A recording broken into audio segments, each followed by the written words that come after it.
Be here today on this Monday afternoon. Um, for those of you that don't know me, my name is Kinsey Berkwin.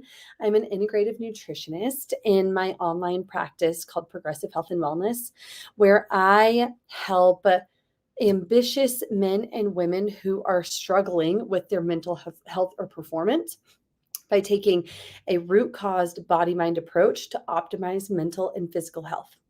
I'm also the administrator, or I don't know if you can owner of the Facebook group Holistic Solutions for Mental Health and Wellness. So that is where all of these talks are archived amongst many more in a searchable platform.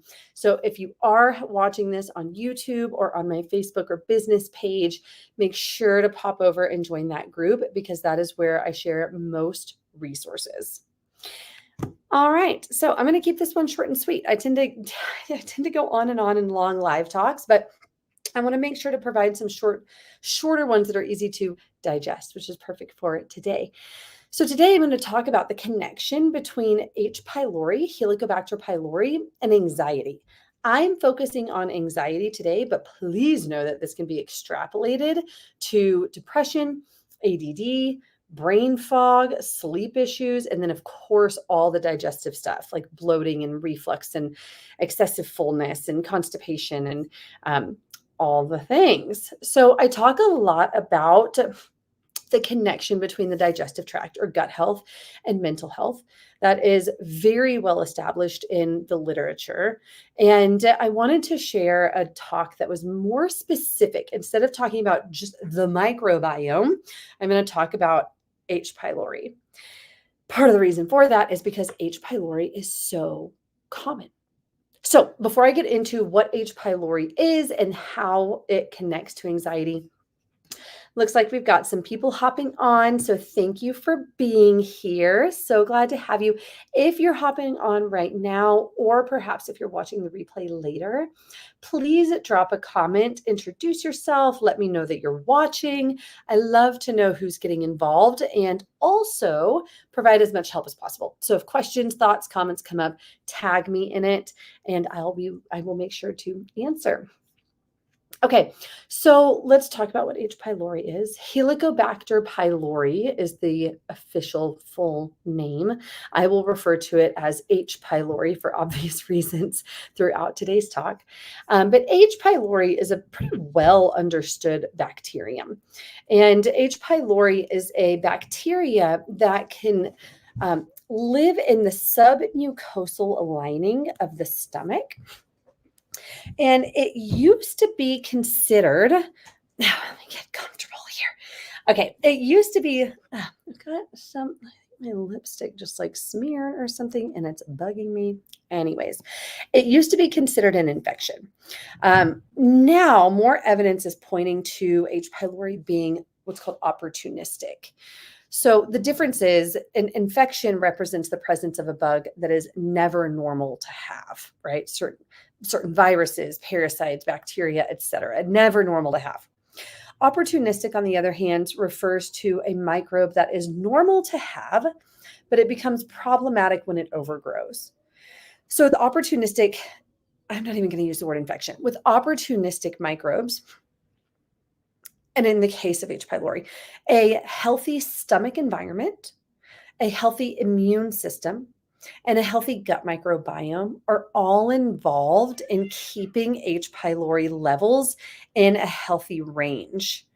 If any of those become compromised, which I'll elaborate on in just a minute, if any of them become compromised, then H. pylori can inappropriately grow excessively to higher levels, in which case its quest then becomes to turn the stomach environment into an environment, the stomach ecosystem, if you will, into an environment that allows for it to continue living, to thrive. That is where a lot of the problems with H. pylori come in, because the environment that H. pylori needs is not the environment that we need our stomach to be in order for our health to be optimal. So part of what allowed where the transition in seeing H. pylori as an infection versus opportunistic came in. And it's estimated like 50 to 70% of the world population has H. pylori. But obviously not 50 to 70% of the world population is symptomatic with H. pylori. So let's talk more about the impact of H. pylori. H. pylori, like I said, it lives in the submucosal lining of the stomach. I mentioned that a healthy immune system, stomach environment, microbiome keep those levels in check. So some of the biggest ways that H. pylori can start to overgrow is stress is huge. Basically, anything that disrupts those three things.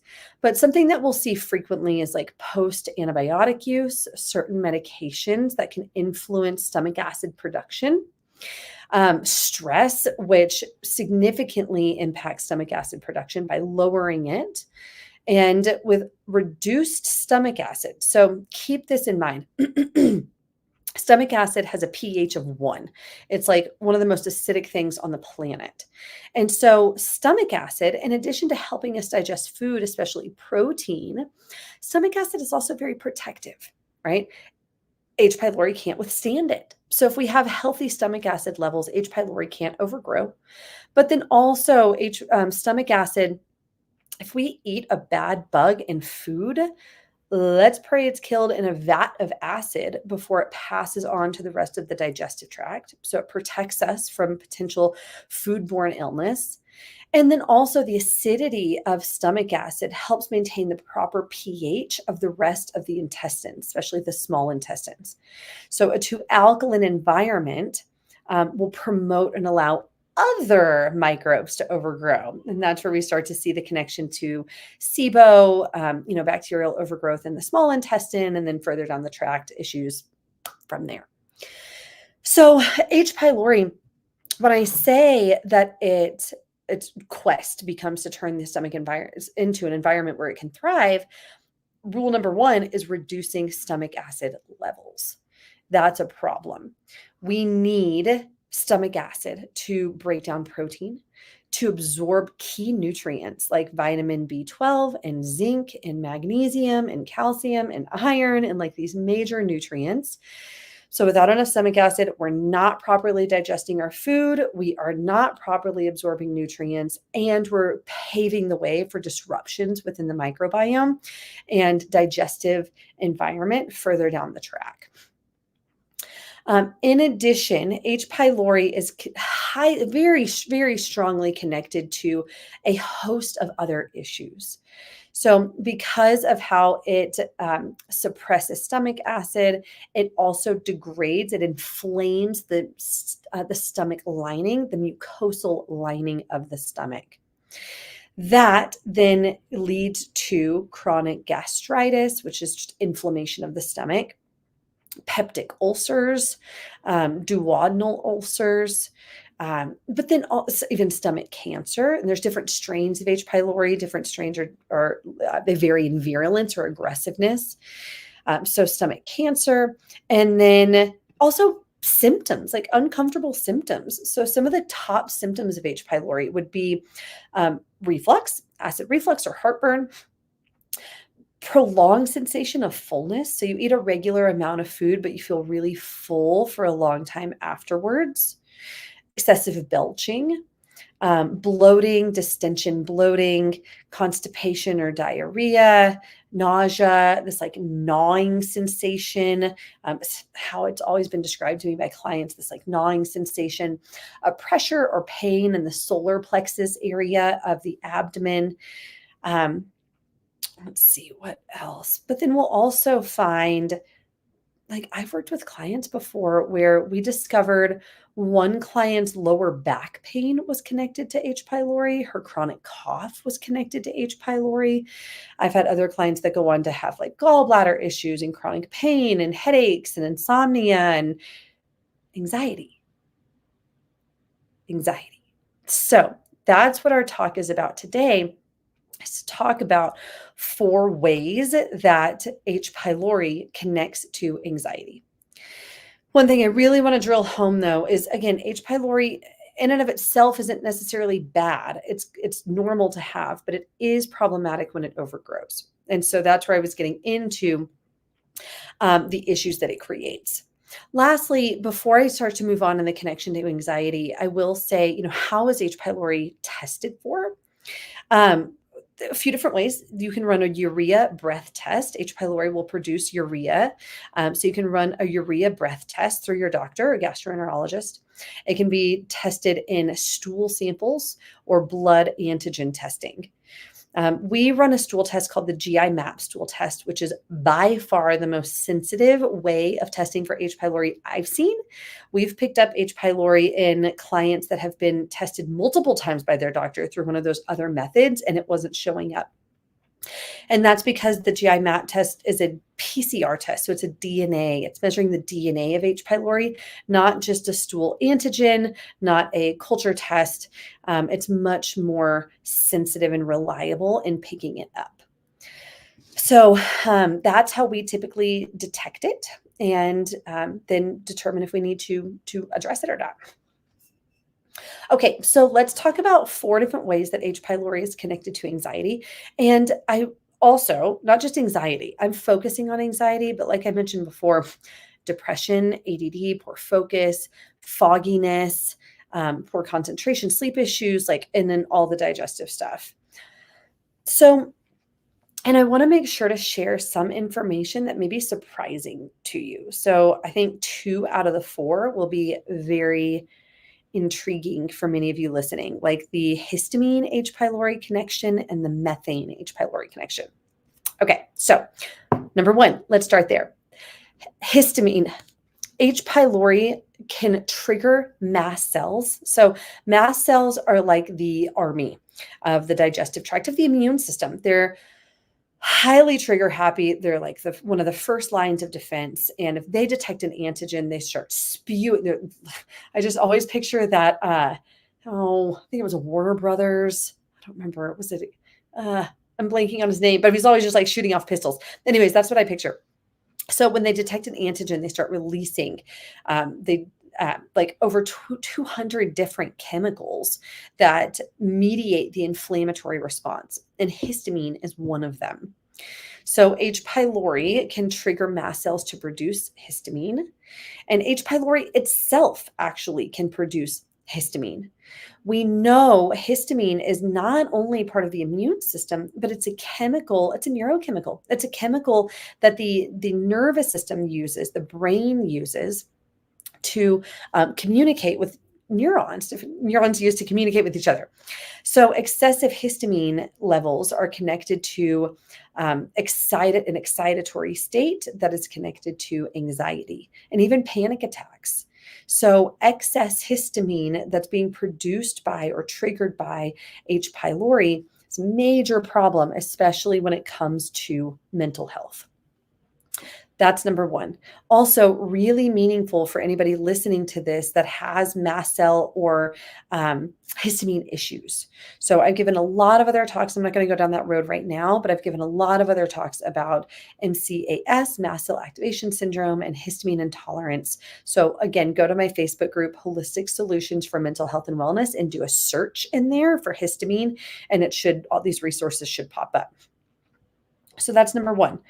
Number 2 is, and it's worth mentioning too, like histamine also, connected to chronic allergy symptoms. So a cough, mucus producing cough, dry cough, sinusitis, postnasal drip. So if you have those things chronically, keep this in mind. Okay, number 2 is methane.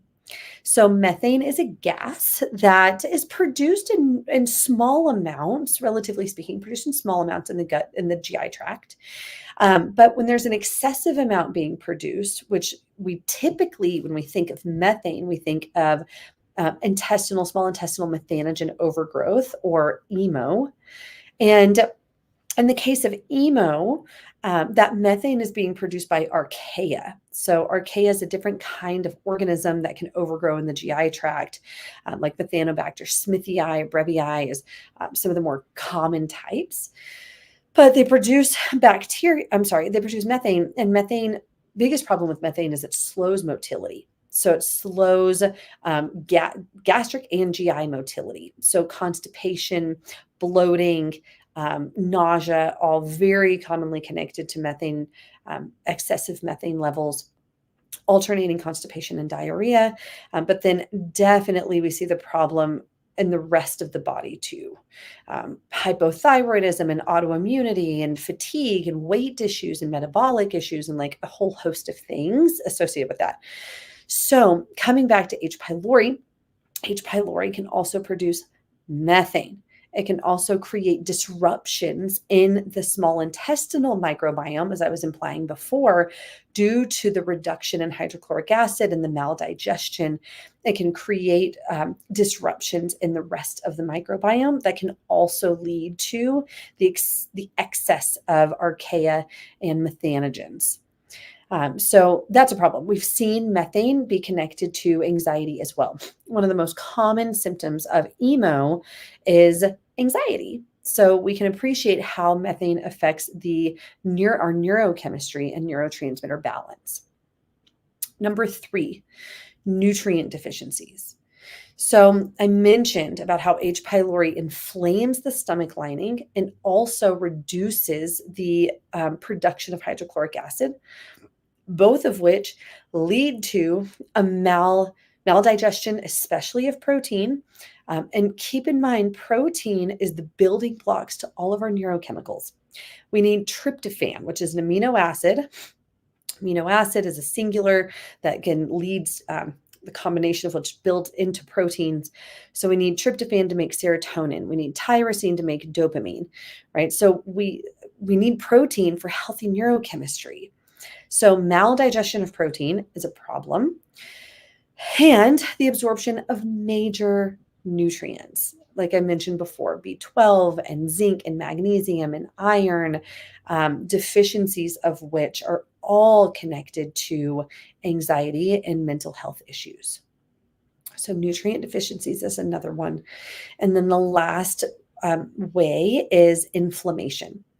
So the immune system is in charge of keeping H. pylori levels suppressed, which means if H. pylori starts to overgrow, the immune system will fight it. It will go after it. And the way that it goes after it is through releasing cytokines, which are chemicals that the immune system uses to fight off invaders, antigens.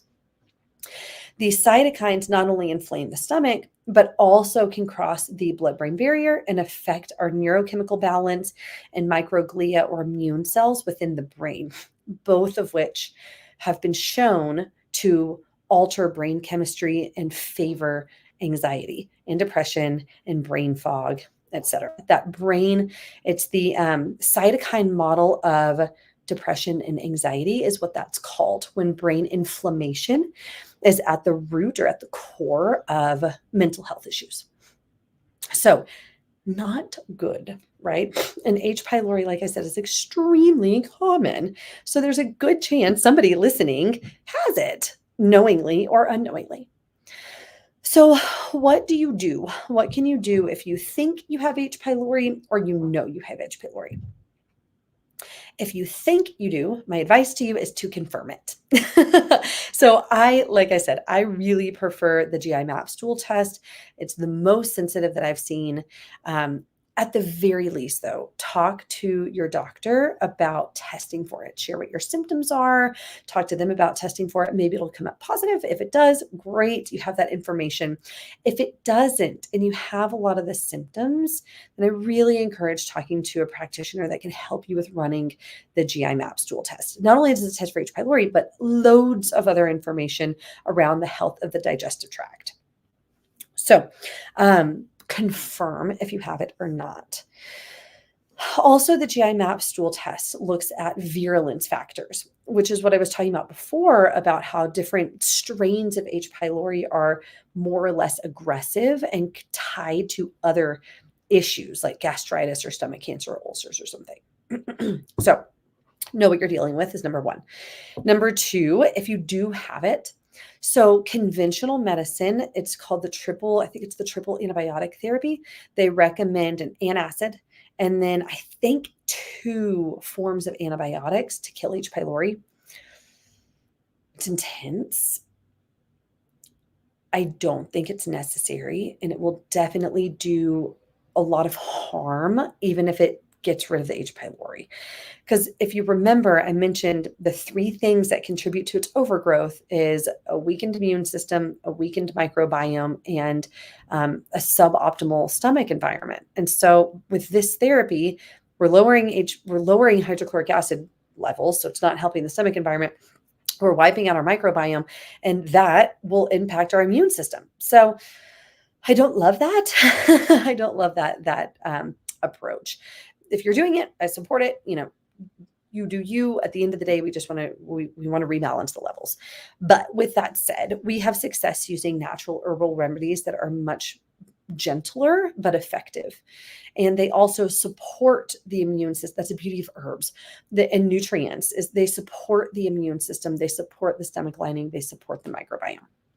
So some of my favorite herbs that I use a product called Gastromend all the time. It's by Designs for Health. Love it. I'll use that for usually about 30 days. Sometimes we need to use it longer. Sometimes we'll use it up to, I think, 90 days.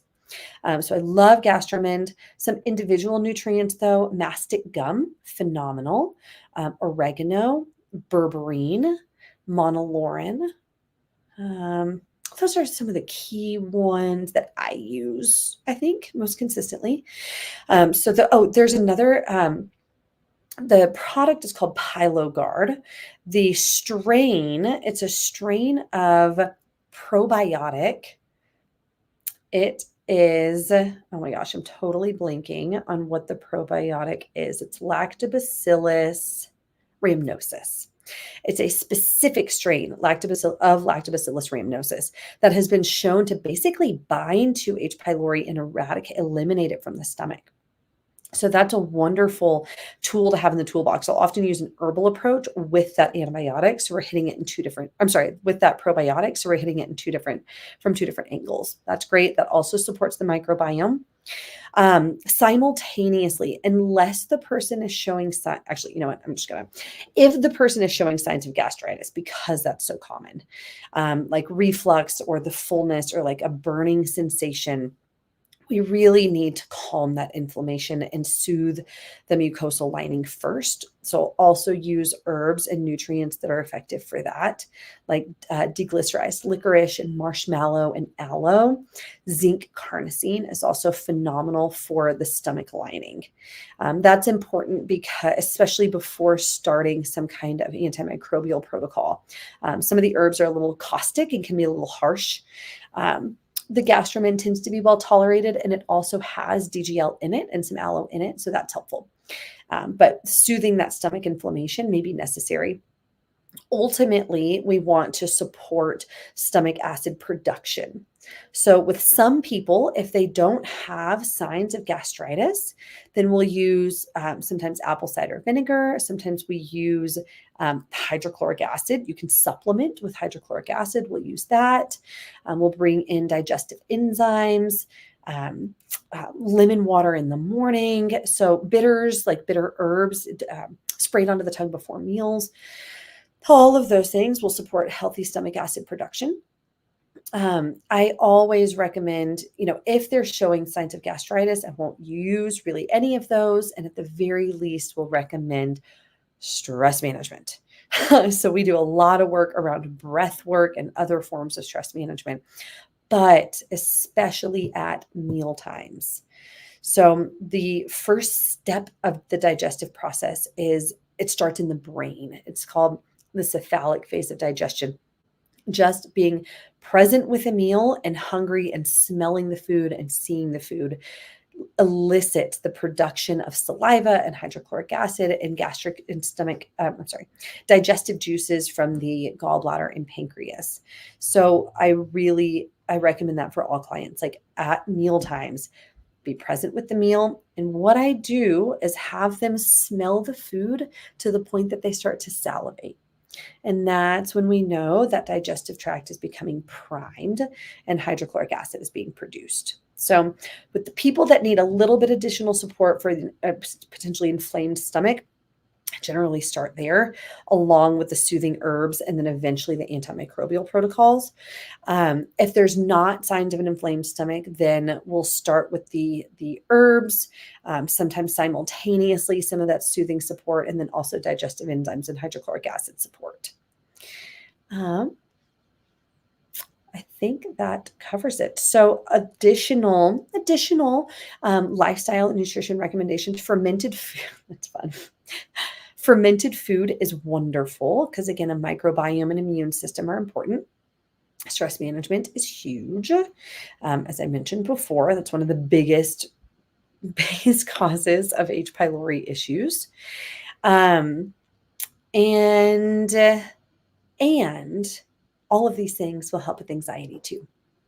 So as far as supplements go for anxiety, I've talked about that in other talks. I didn't want to focus on that today, but like mindfulness and breath work and presence at meal times and like all of those things will help with anxiety too. All right, everyone, that's all I've got for you. So if you're watching this and you really suspect that your digestive issues are at the root of your anxiety, schedule a call, free 15-minute consultation with me. Let's talk more about what's going on, what you've tried, what's worked, what hasn't, what you're looking for. I'll share about our practice and process. And if it feels like a good fit, we'll talk about how to get started. And if not, that's okay too. And then lastly, I'm really excited to announce that I have partnered back up again with Catalyst Counseling, and we are kicking off the 90-day anxiety program, Chaos to Calm. This is a hybrid group and one-on-one coaching program that will be co-facilitated with myself and a therapist, a licensed therapist. Her name is Jessica. And together we will guide participants. We're really working with women, ambitious women who are struggling. They're struggling with anxiety that's impacting their quality of life, their relationships, their career, their confidence. And this program will take that root cause body-mind approach. Over the course of 90 days, we'll lay the foundation with nutrition, with nervous system regulation, and with gut health. So I consider those the three pillars of mental wellness and of health overall. But that also means that in addition to improvements in your anxiety, participants may also notice improvements in their digestion or sleep or energy or weight or skin, a whole host of other things. Plus, it's a great opportunity to make a really strong connection with your body, your physical and mental health. So, link is in the post here. Again, enrollment is open now through August. I say again, I didn't share this. We're kicking off the day after Labor Day with our first weekly group coaching call. Between now and August, early bird enrollment is open. So save money by getting in early. That link, if you click on that link that is in the post, it'll take you to the page, my website, where you'll learn more about the program. You can schedule a free 15-minute call with me to talk more about it, see if it's a good fit for you. Bring in your friends, do it together, bring in your coworkers. It's a really, really, really awesome opportunity. All right, everyone. Thanks so much for being here. See you next week. Bye.